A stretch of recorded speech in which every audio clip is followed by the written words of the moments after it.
I present to you HAVOC.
Hey guys, I'm just gonna do a talk about the razor right here now that appearance wise she's all done. I'm gonna cover the first question, which I'll probably get, is why I didn't build a cage. I have a metalworks company. First and foremost, just because I do metalwork doesn't mean I'm completely set up to do things like cages. The cage is all CNC bent, it's all notched. The company that does it is set up specifically to do cages. I could do it, but it would take me a lot longer. So why spend the time doing that? Plus they have done all the R&D, they've done all the looks wise, they got it dialed in. I mean, I would have spent a long time doing it all and I could have done the same job, but it just would have taken me longer. And at the end of the day, sometimes time is money. So that's out of the way. Talk about all the stuff that we put on this, and I'll put a link or a description down below so you guys can see what I have in writing. So first off, lights on the front, Lumen 8 lights. We bought the rig with it. Same with the winch bumper and winch. So I can't really say much for that. The hood light that we did is just an Amazon special, and the thing is bright. Luckily the factory brackets that the light came with bolted right up to the factory location, so no custom bracketry on that. Again, Amazon special light bar, custom brackets for that here. Light bar is real bright. It's just something I had kicking around for a long time. Hopefully down the road maybe we'll get some cool lights sent to us, maybe along the lines of Baja style light. We'll see. The wheels and tires, we got System 3s on there. We powder coated the rings to match the body. So I'll walk you around and we'll just do a quick talk about what we got going on here. So the doors, we did, said this wrong in the other video, Moto Armor doors. They fit really well. Install was pretty good, not too bad at all. The in the bed we did the Sdr Tire Carrier. The thing is really cool. The reason we went with the Sdr Tire Carrier is mainly just for like secure storage and added storage. It's got a pretty cool E-track lock on all four corners, so we can pile that thing high. On top of that, when we're out riding in places where we want to carry a spare, we'll be able to carry a spare, but also it keeps all of our stuff underneath secure. We're gonna come up with some kind of lock for it. SDR, if you're listening, a lock would be super cool. Just a padlock location or something like that. The Sdr Tire Carrier, color match the top. Here's the E-track spots, pretty awesome. Thing is solid. It's super hard to push down empty. We went with the Milwaukee Packouts with the Rock Ready bracket.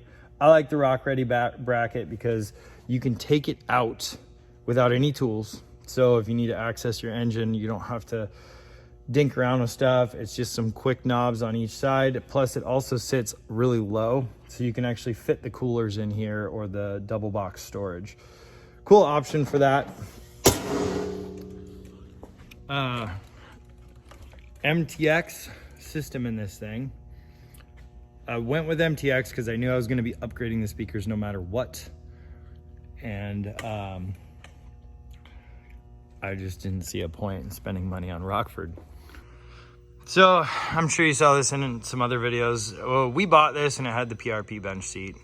We did the Prp 5.3-inch harnesses. Good reputation in the business, so we decided to stick with Prp. We did an Apex jump seat. I've talked to quite a few people. A lot of people like them. It's just an Amazon seat. My son loves it. He's a 5, so fits him great. And then back here, we went with 5150 whips. They are killer whips, and they're just durable. They got lots of cool functions, brake blinkers, all that stuff, tons of color combinations. Just made sense to go with kind of the known best in the industry. They're pretty awesome lights. So here's another look at the speakers, and you can't really see the glove box. So the doors, show you how they fit. I mean, you can see here, it fits pretty awesome all the way down. Got a nice door gap here. And in the back, the only complaint I have is that's gonna drive me nuts, but it is a side-by-side, so what are you gonna do?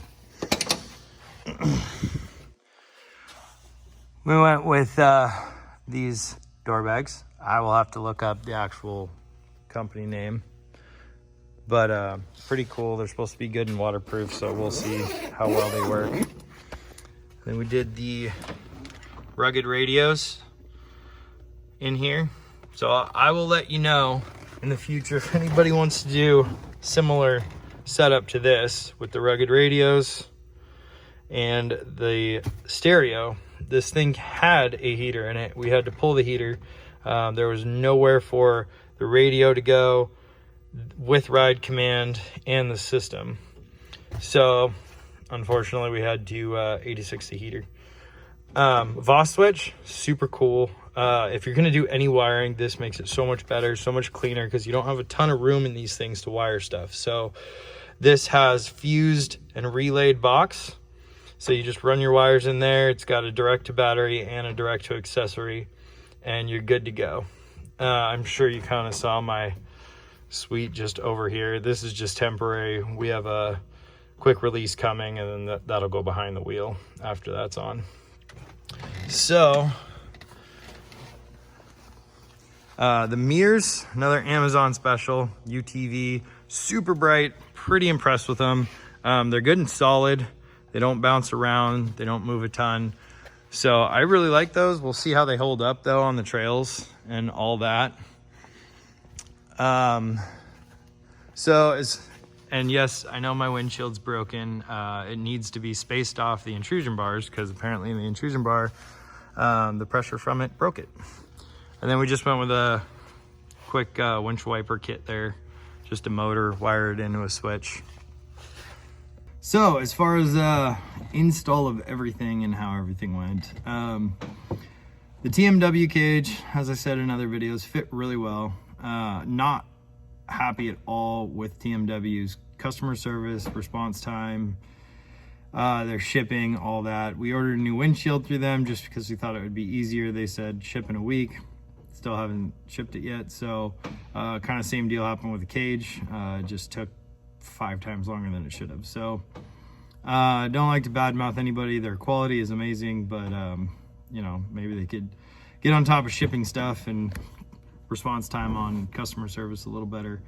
The also on the TMW cage, I know it's cage and most guys know how to put it together, but directions would be kind of cool. It came with nuts and bolts for everything, and you don't need nuts for some of the bolts, and it came with all these parts. So for a first timer putting a cage on by myself, it would have been nice to have even just a ABC. This is where the bolts and screws go, so you're not sitting there with a handful of nuts and bolts trying to figure it out.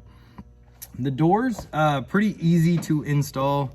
There's the doors, the bracket bolts right up to the factory locations. Adjustments pretty easy. All in all, pretty good.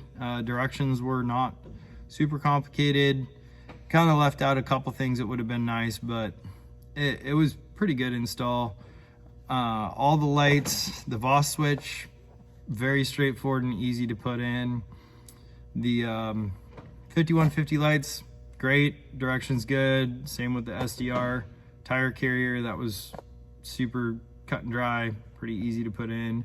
The stereo, the Mtx, the location for the amps is really cool. It's underneath the driver's dash, but it's way up there. And the reason they say it goes up there is so you can actually reach the tuning on the amps, so you can actually adjust your amps after they're installed. Which, from what I'm told with the Rockford kits, you can't really get to them without pulling your dash out. And if you have an aftermarket cage like mine, getting your dash out is impossible without pulling your cage.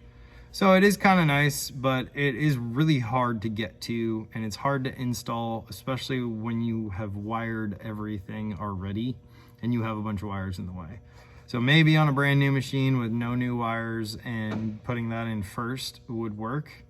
We got it in, but it was not the easiest thing. It was shoving it in a tight hole.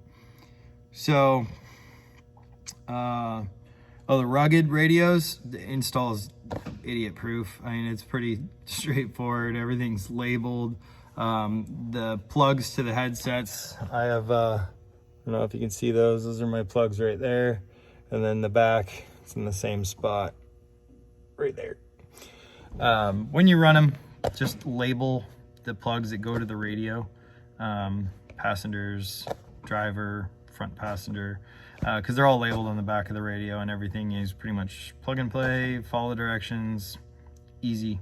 So as far as the radios go, I will do like talk about it, because it's my first rugged radios, and I was asking around trying to get somebody to explain all the functions on it, and there's no videos on what all the knobs do and how to use it. So after we get acquainted with it, I'll post up a video about what all the buttons do and best way to tune, you know, your audio filter and all that stuff. So yeah, I think that would cover everything that we did on this part. The next round we'll be doing big turbo kit, probably some heavy duty A-arms in the front, tie rods, all that stuff, and then we'll be testing all that stuff. So that'll be pretty cool. Still on the fence with what turbo kit we're gonna go with, so check back and we'll see. We're talking to a couple places about getting us a turbo kit, so we'll see how that goes. So yeah, check back. We'll be posting some videos here in a little bit. Sand Hollow's coming up, UTV takeover. So we'll try and get as much footage as we can when we go to Sand Hollow and show you guys what the fun's about. And then when it comes back from Sand Hollow, we'll probably tear it all apart and start the big turbo kit. So check back.